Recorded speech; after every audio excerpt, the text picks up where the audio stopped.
The Canterbury Tales, The Scholar's Tale, The Test of a Good Wife. Lord Walter was strong, handsome, and accomplished, like his father before him. When he came to power over his little province, the peasants and farmers who had served his father were proud to be owned by him. They paid their tithes and doffed their caps to him, and waited to see whether Walter would, in return, have a son. Just as the seasons came and went, so came and went the generations of lords at the manor house. But after a while, the peoples grew restless. Walter showed no sign of marrying, and without a wife, how could he have a son to follow him? The people of the estate screwed up their courage and suggested to Walter that he really ought to be getting married. "Oh, I never thought of it," said Walter. "I suppose you're right." And the people breathed a sign of relief and looked forward to the wedding. Preparations were made. "A feast for 200, said the cooks to tradesmen at the back door of the manor house. "He's bought jewels fit for a princess," the tradesmen told their wives. "He's sent to Padua for a silk wedding gown," said the gossiping women. But who is he going to marry? On the day arranged, Walter set out with a cavalcade of 50 men and women, all in their best clothes, as if he was going to meet his bride. At the edge of the estates, he halted his horse outside and patched broken down, rain-leaky Havel. For it was no quite true that Walter had not thought of marrying. He had once said to himself, as he rode past the old cottage on his estate, "If I ever married, it would be to Griselda." Besides her beauty, Griselda had every quality perfect in the eyes of a man. She never stopped working, spinning wool, washing, tending her father's few scraggly sheep. She never giggled or gossiped like other teenage girls. She never lost her temper when things went wrong. It was as if a lifetime's wisdom and peacefulness had found its way into her head while she was still young. Best of all, she had never been heard to complain. And even when she tore her only miserable dress on Thornbush, even when her overworked hands were blue with cold, even when she had to not eaten for 2 days. So Walter dismounted beside Griselda's house, took her old father to one side, and asked his permission to marry the girl. Poor old man, he was too astonished to speak, and before he could collect his wits, he was sitting at a table in his damply draughty house, with his lord on one side and his daughter on the other. Griselda, who did not understand what was happening, sat with her hands in her lap, her eyes on her hands, and never once looked up. "Griselda, I've decided I'd like to marry you," said Walter in a businesslike way. "I've asked your father, but have you anything to say?" "My lord," whispered Griselda, "I and everybody in the province already belong to you, body and soul. Whatever you want, I want." "Good," said Walter. "I know it's rather unusual for someone of my standing to take someone so shabby and poor and unimportant, but I do assure you that I've thought about it. There is just one thing." "My lord, you do me far too great an honor." Yes, never mind that. Promise me that my word will always be final in everything. When I say yes, you must never say no, not by so much as a frown. I hate complaining women. Agreed?" "My lord, who am I to cross you in anything?" whispered Griselda. "You honor me too deeply." Yes, that's settled then. Ladies?" In came the ladies in waiting with a silken wedding dress, and they took off Griselda's dress, holding it at arm's length and with her lips curled back in disgust, and dressed her for the wedding. With her golden hair brushed and a crown on her head, Griselda was so transformed that the neighbors themselves hardly recognized her. "Isn't she the luckiest woman in the Christendom?"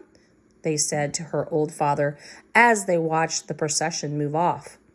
But he only shook his head and said, "No good can come of such a thing," and turned back into his doorway. She made a radiant bride, a fairy tale's wife for the handsome lord, and when my baby daughter was born to her, she made a perfect mother too.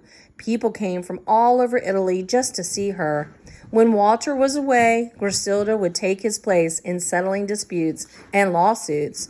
She was just a fair, and that they said that she must have been sent from heaven to make Walter the perfect helpmate. Then the test began. Walter, who had never known what it was to have a bad wife, began to wonder whether Griselda was really as perfect as she seemed. She always agrees with me, he thought, but then I'm always right, so of course she would. What if I were to ask her something really... One day, as Griselda sang her lovely daughter to sleep, a brutish-looking servant came in. "Your husband has sent me to take away the baby," he said, "because of the bad feeling among his people." "Bad feeling?" said Griselda, who knew full well how much everyone loved her and her tiny daughter. "Bad feeling?"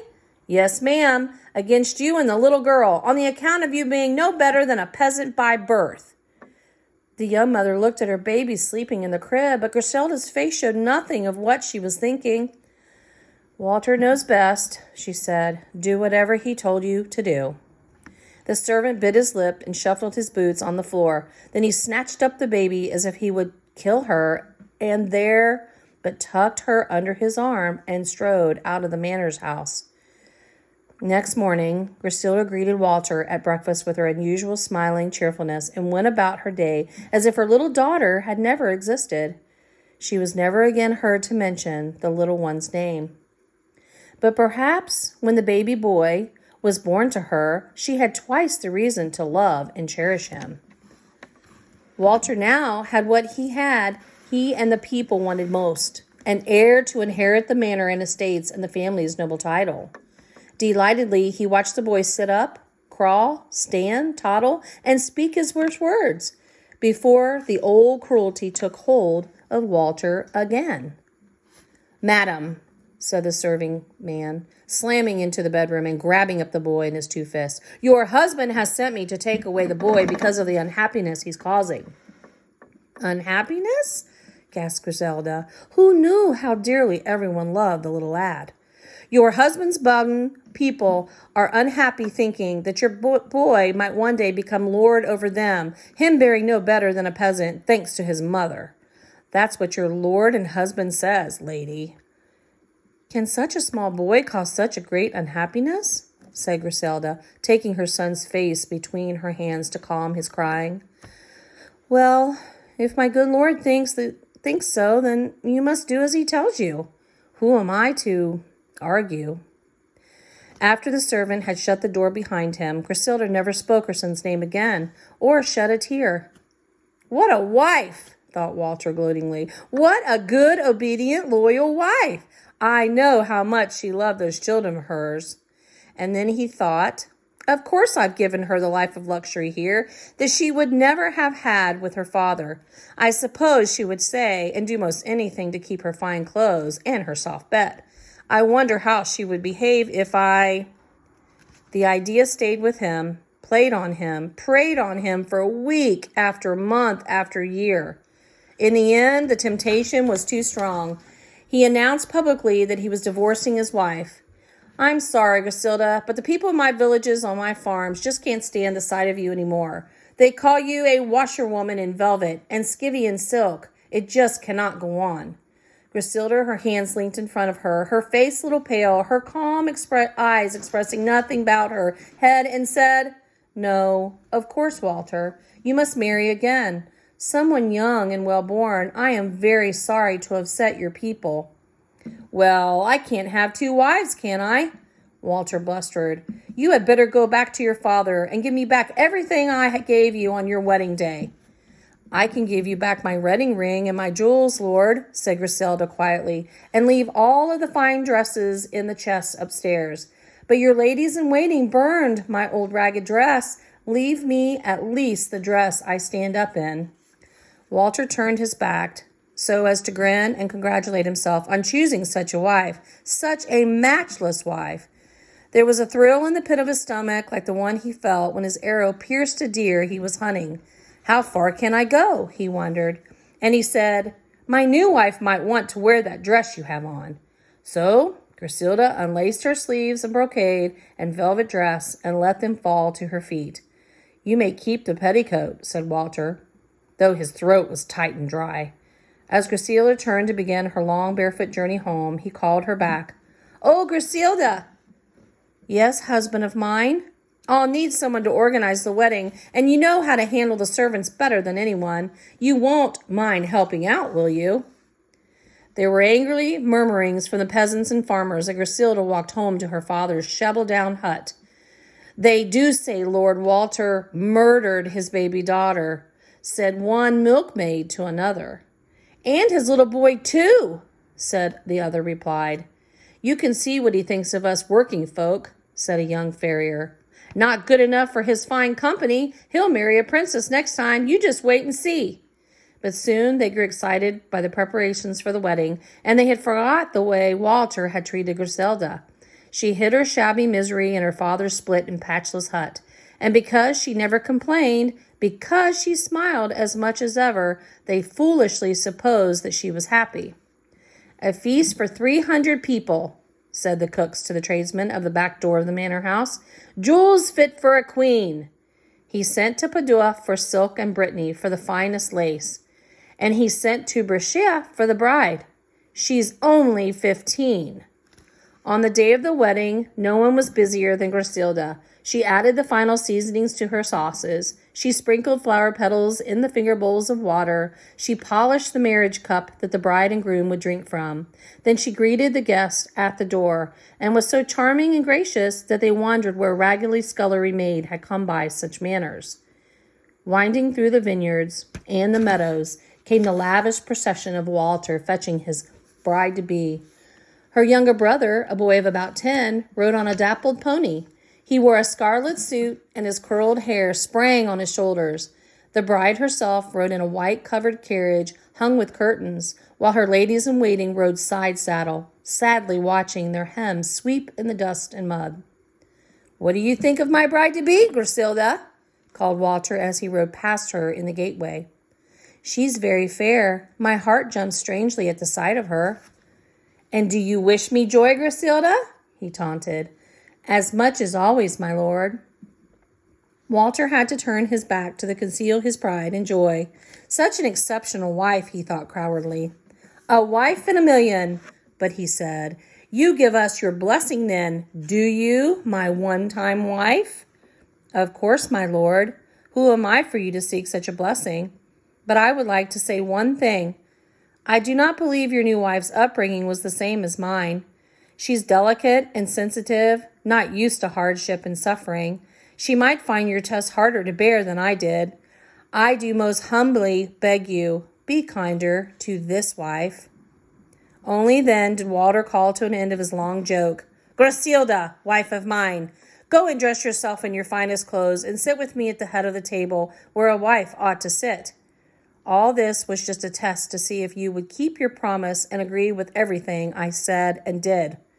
This new bride of mine could not marry me if I wanted her to. She's our own daughter, and this is our own fine son. The children stared at their mother, a stranger to them in her gray-haired middle age, and then mother started back at them until she fell down in a dead faint. She came around in Walter's arm. I sent them to Brescia, he was saying, and had them educated by the best tutors in Italy. They wanted for nothing. Get up, my dear wife. I never had any intentions of replacing you. Did you not, my dear? No. What kind of husband do you take me for? Why, a man never had a better wife. At the feast to celebrate the reuniting Griselda and Walter as man and wife, mother and father, was grander than any other wedding breakfast. Everyone was invited, even Griselda's old father, who never went home again to his rain-leaky cottage on the borders of the estate. Of course, it could never happen nowadays, said the Oxford scholar, wise wistfully. Women aren't what they used to be. He was just then knocked from his saddle. The widow in the hat had given him such a hearty shove that he landed in a cart rut like a duck in a pond. I should just think not, she bellowed at him as he struggled dazed to his feet. I should just think women aren't the same nowadays. They've got more sense and they've got more spirit. Never had a better wife. No woman ever had a worse husband, by the sounds of it. Poor lamb. What am I saying? Poor lamb? You're Gracilda's disgrace to her sex. Every woman should know how to put her husband in his place, and every husband place is in the wrong. And what about those poor little children, grew up without a mother's love and tenderness, all on their own in some foreign place? Harry Bailey held up his hand. It was not only a story, lady. Just a story, he explained, trying to pacify the widow whose hat was shaking from the stem to stern with indignation. None of it really happened. I should not hope not, puffed the widow, calming down. I'd have no patience with a woman like that. A wife's got a duty to her husband. I always did my duty by all of my 5 husbands. I nagged them when they needed to be nagged, which was 8 days a week. And I licked them into shape as best as a poor, weak woman could. And if any of them had lived long enough, poor souls, they would have thanked me for it. I'm sure our friend the scholar would agree with every word of that, said Harry, trying desperately to keep the peace. But the scholar had opened his book again and was already engrossed in mathematical astronomy. You're clearly a woman after my own heart, called the monk, cantering up to the widow's side. I'm after nobody's heart, you rascally womanizer. I've won the hearts of 5 husbands, and that's enough to weary any women. Now, I'm free to think and say what I like, thanks be to God. She eased a heavy rug around her ample hips, and her plump legs poked forward in the stirrups. She was wearing red woolen stockings and soft leather shoes. I suspect she was richer than all of the rest of us put together. The partner suspected the same thing. He edged closer, clearly intending to sponge money from her. Speak up, young man, she bawled at him. Or is it young lady? The partner was hardened to insults by years of scrounging. I see your 5 husbands left you well provided for, madam. I dare say you could afford to pay for a glimpse of the treasures I've got in this big bag of mine. Provided for? The widow was incensed. I earned my bacon. I'll have you know, you long-haired gelding. The merchant told me later that she had earned her money in the weaving trade, her looms producing the best woolen cloth in Bath. And as for your treasures, she was telling her partner, whose fawning grin was starting to droop, no man of mine ever kept his treasures in a bag, nor did I ever pay to look at them. The only treasure a woman can give a man is to love him as a cat loves her kittens, with the ruff of her tongue. And the only treasure a man can bring a woman is, well, you all know what that is. Oh, to be sure, said the monk, leering. A kiss and a squeeze. The night sun was shocked. Really, sir? From a man of the church, too? Of course, the lady didn't mean that. Well, and what did I mean, Chuck? Asked the widow kindly. The only treasures a man can bring a lady are his love and adoration, said the squire solemnly. She looked at him fondly, reached out, and tousled his curly hair. Bless you, son. Haven't you heard the old story? I'll tell you what a woman wants most from her man.